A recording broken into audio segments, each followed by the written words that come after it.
فرمایا کہ کسی کے اختیار میں یہ نہیں ہے کہ وہ کسی کی کوئی مشکل کو دور کر سکے، ولا تحویلا، اور نہ مشکلوں کو پھیرنا۔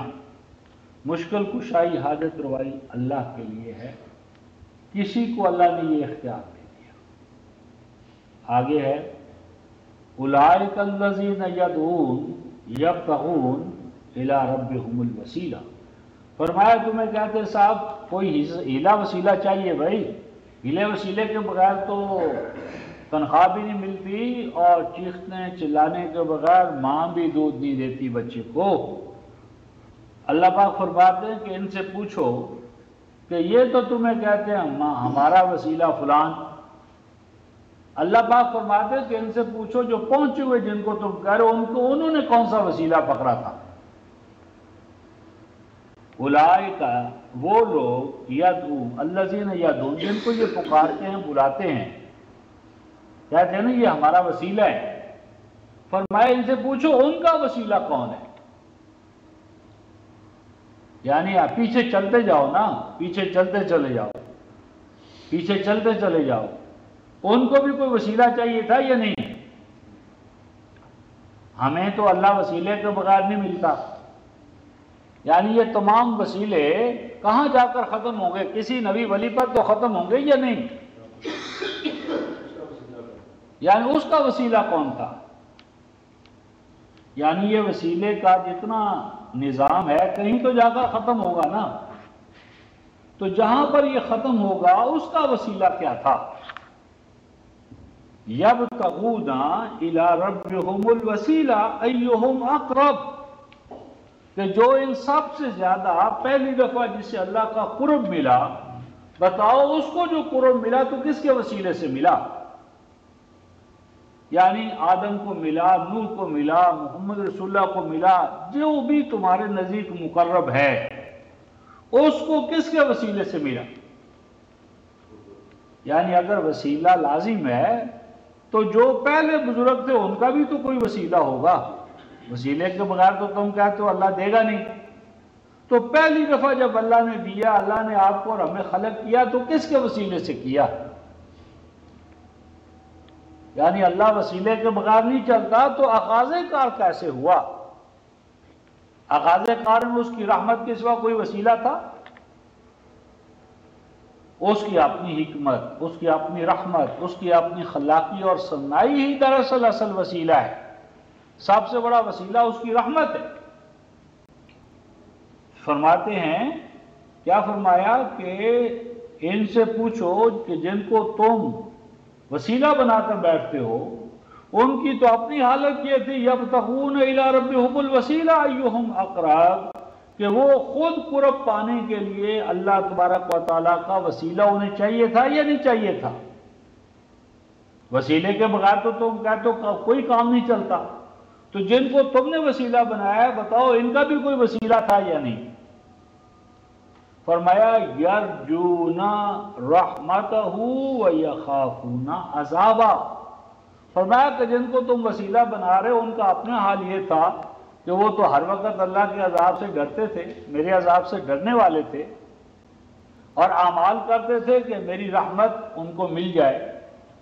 یعنی جن کو تم وسیلہ بنا کر بیٹھے ہو وہ تو خود اللہ کے عذاب سے پکڑ سے لرزہ و ترساں تھے، ہر وقت وہ اللہ تعالیٰ کی پکڑ سے خائف رہتے تھے اور ڈرتے تھے وہ اللہ سے، اس کی پکڑ سے۔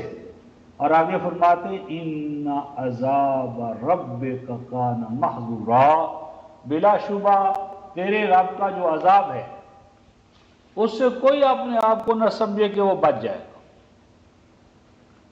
اب سب سے بڑا وسیلہ تو رفقائے محترم میرے اور آپ کے لیے کون ہے آخری درجے میں؟ محمد رسول اللہ یہ نا سب سے بڑا وسیلہ، یا اور بھی کوئی ہے ہمارے آپ کے لیے ہیں؟ اب وہ شیعان علی بھی علی کو محمد رسول اللہ سے تو بڑا نہیں بنا سکتے، یا بنا سکتے؟ ہاں آخر کار، یعنی جہاں بھی جائے ابھی کوئی ایسا نہیں ہوا کہ وہ کہے محمد رسول اللہ کو درمیان سے ہٹا دو۔ وسیلہ آخر کار نبی پاک صلی اللہ علیہ وسلم کا ہے، اس کو چھوڑ کر کوئی آگے بڑھ نہیں سکتا۔ اب نبی پاک صلی اللہ علیہ وسلم کا حال کیا ہے ذرا وہ بھی قرآن سے دیکھ لیں۔ آیت 188 سورہ الاعراف، سورہ الاعراف آیت 188۔ جن کو ہم وسیلہ بنا کر بیٹھے ہیں ان کا اپنا حال کیا ہے؟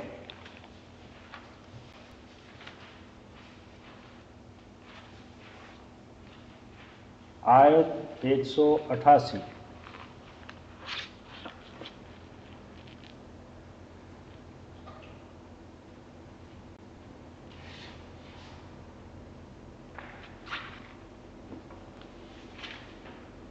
کیا فرماتے ہیں؟ قُل لا املک لنفسی نفعا ولا ضرا الا ما شاء اللہ۔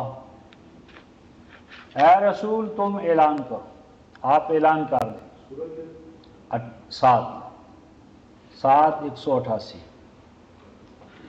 الاعراف اعلان کیا کہ اعلان کرو لا املک، میں تو مالک نہیں ہوں، میرے اختیار میں نہیں ہے۔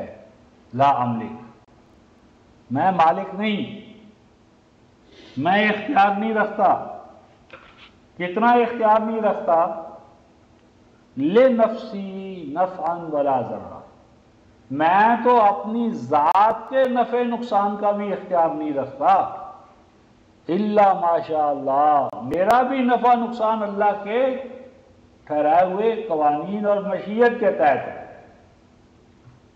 یعنی رسول بھی جو ہے وہ اپنی بیماری کو دور نہیں کر سکتے۔ اب جب غزوہ احد میں رسول اللہ کی طرف کافروں نے تیر پھینکا، پتھر پھینکا، تو کیا آپ کے دانت شہید نہیں ہوئے؟ کیا آپ میں یہ اختیار تھا کہ پتھر آئے آپ کی طرف، آپ آگے ہاتھ کاٹ دیں اور پتھر رک جائے، یا پتھر لگے اور دانت زخمی نہ ہوں؟ تھا اختیار؟ یہ اختیار تھا جوہر بھائی؟ لا املک لنفسی ضرا نفعا ولا ضرا، میں تو اپنے نفع نقصان کو بھی اس کا بھی مالک نہیں ہوں، الا ما شاء اللہ، مگر نفع نقصان جو بھی ہوگا اللہ کی ٹھہرائی ہوئی مشیت سے ہوگا۔ یعنی اگر اللہ تعالیٰ نے جو نفع کے قوانین بنائے ہیں، اگر میں ان کو چھوڑ دوں تو میرے لیے بھی نقصان ہے، اپناؤں تو میرے لیے نفع ہے۔ اب مثلا بارش ہو اور رسول جو ہیں وہ اور ان کی جماعت کھیت کو سیراب نہ کرے، کھیت کو ہل نہ دے، کھیت ہل نہیں چلایا، اور سامنے ایک یہودی، نصرانی، ہندو وہ ہل چلا کر زمین کو تیار کر لے، اوپر سے آئے بادل، بارش، تو کیا ایسا کرے گا کہ کافر کی زمین کو سیراب نہ کرے بارش، اور محمد رسول اللہ کی زمین کو سیراب بھی کرے اور ہل بھی چلا دے؟ تو جب بھائی ہیں، یا جو کھیت مسلمان والا ہے اس میں اس نے ہل نہیں چلایا، بیج نہیں ڈالا، اور جو یہودی کا ہے اس نے ہل بھی چلایا، بیج بھی ڈالا، رکھوالی کی، تو اللہ ایسا کرے گا کہ اس کے کھیت میں جس میں بیج نہیں ڈالا فصل پیدا ہو جائے، اور یہودی کے کھیت میں فصل نہ ہو؟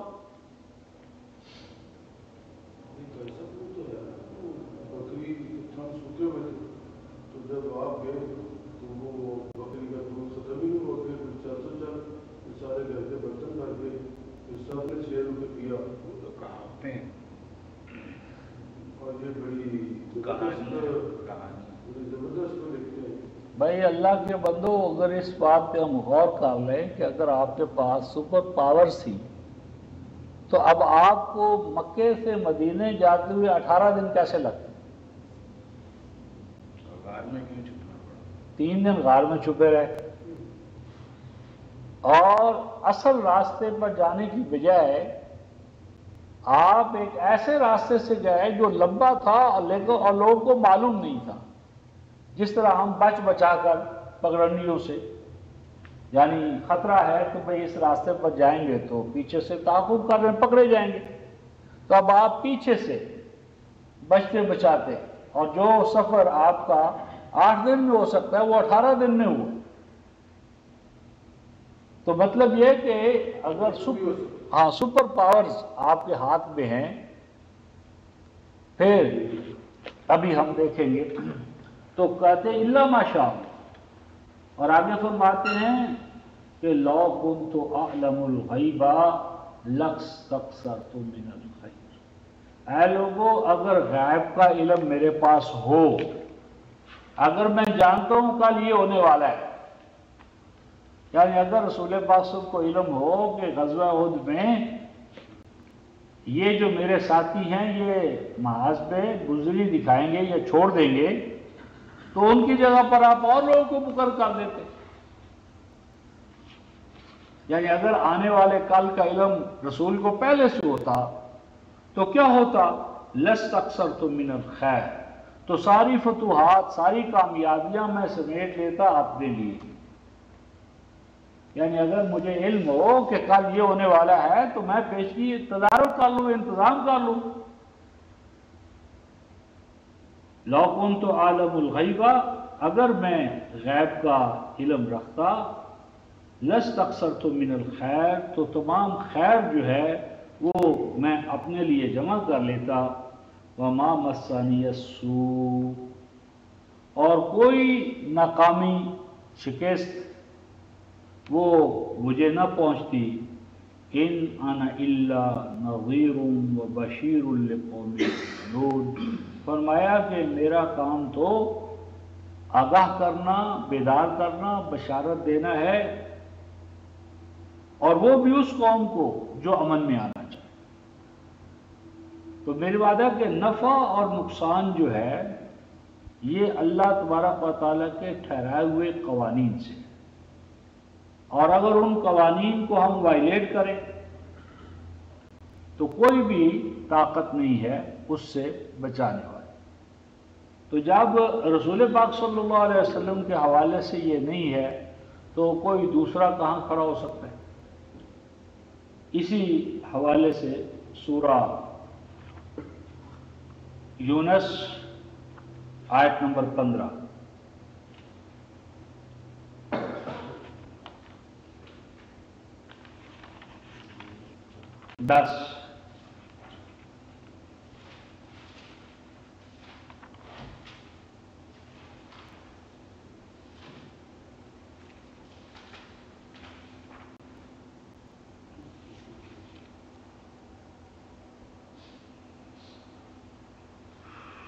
یہ 15-16 دونوں دیتے، قل وَإِذَا تُتْلَى عَلَيْهِمْ آیاتنا بینات، اور جب پیش کی جاتی ہیں ان کے سامنے آیتیں،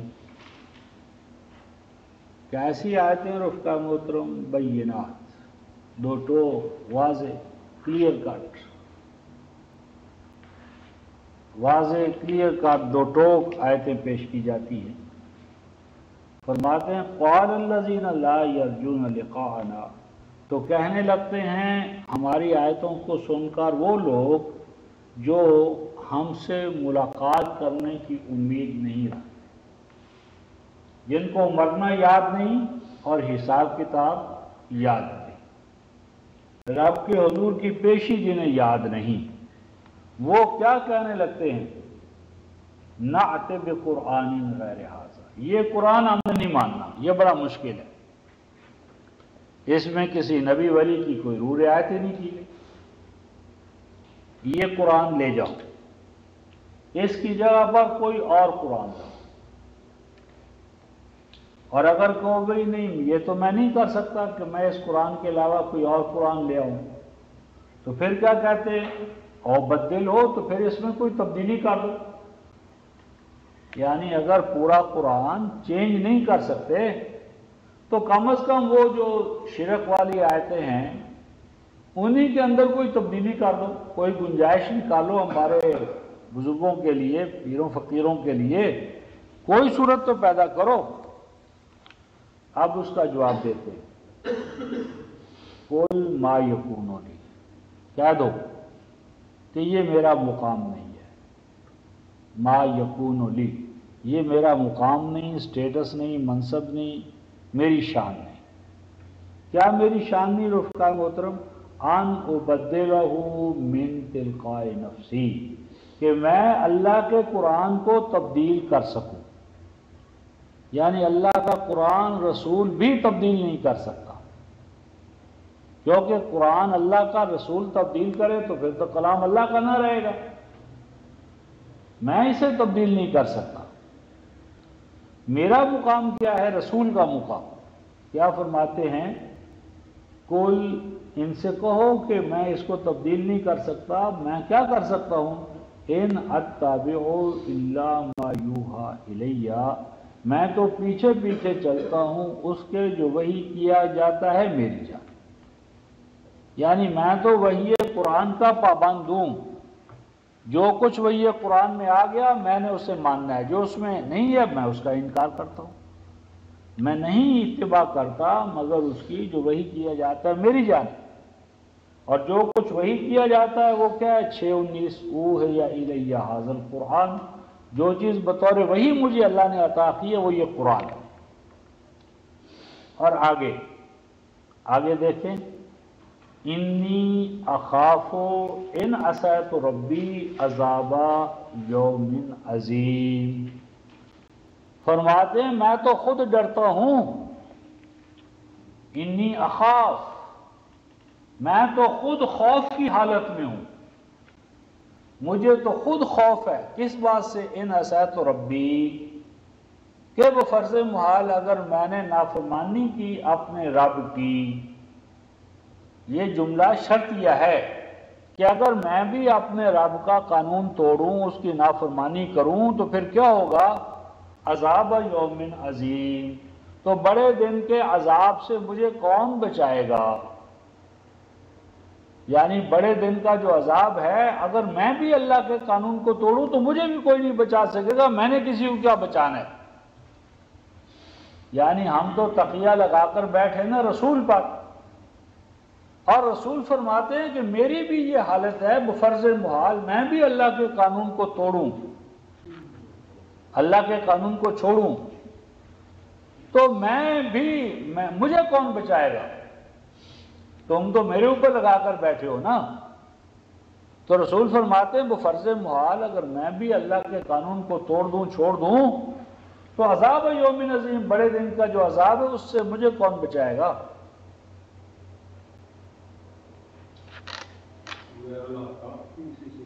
ہیں؟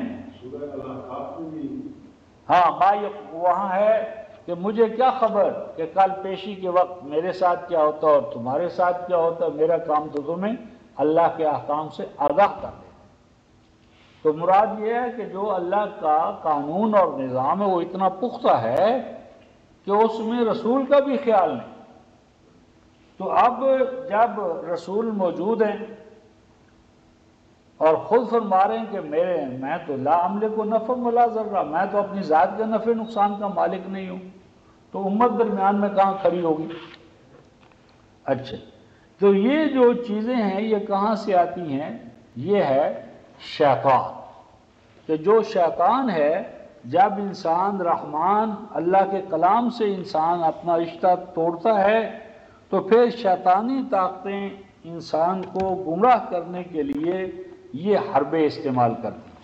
من یعش عن ذکر الرحمن نقیض لہ شیطان، تو پھر شیطانی طاقتیں امتوں کو آ کر بدراہ کرتی ہیں اور بدراہی میں یہاں تک جا پہنچاتی ہیں کہ ان کے اوپر پھر شیطان پوری طرح مسلط ہو جاتا ہے۔ اور وہ جو مسلط ہوتا ہے اس کا ایک نقشہ ہے 58:16 58 58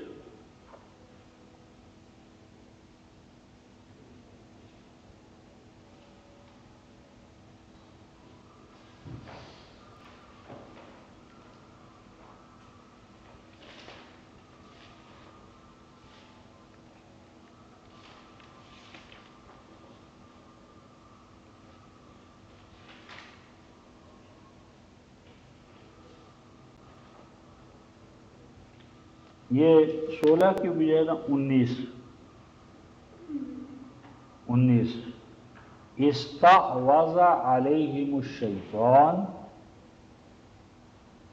فانساہم ذکر اللہ اولئک حزب الشیطان الا ان حزب الشیطان هم الخاسرون۔ فرمایا کہ یہ وہ لوگ ہیں استحوذ علیہم الشیطان۔ استحوذ واو زال، جب کریالہ منہ میں دے دیا جائے تو دو شکلیں ہوتی ہیں۔ بعض اوقات تو انسان جانور کے اوپر بیٹھتا ہے، اور بعض اوقات ایسا ہوتا ہے کہ جانور کے اوپر ہم نے سامان رکھا ہوتا ہے، مثلا گدھا ہے یا اونٹ ہے، اس کے اوپر سامان رکھ دیا ہے اور نکیل ہاتھ میں پڑ کر انسان آگے چلتا ہے۔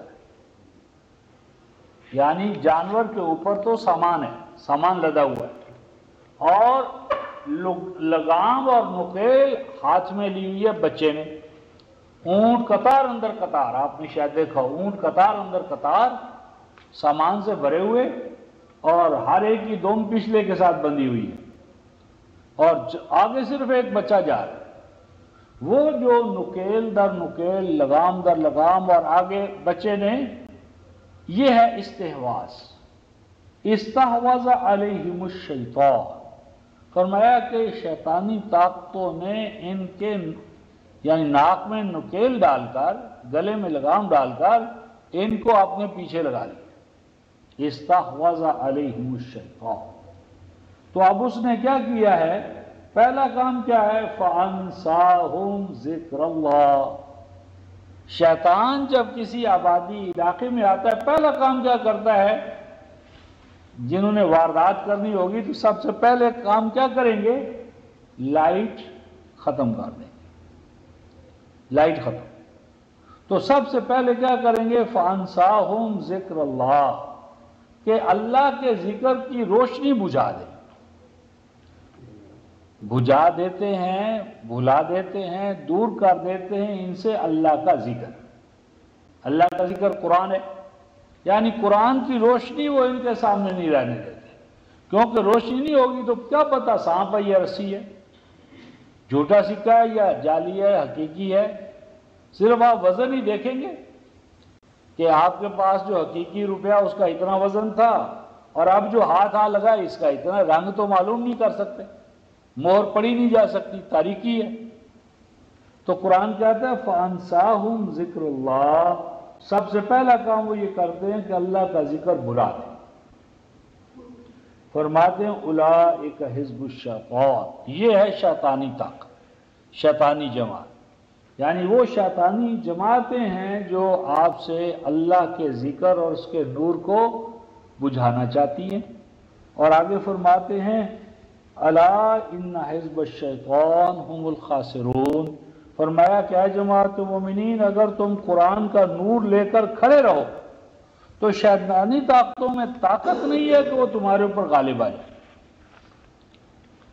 یعنی اگر 1000 نابینا انسان ہوں اور ایک ان کے اندر بینا انسان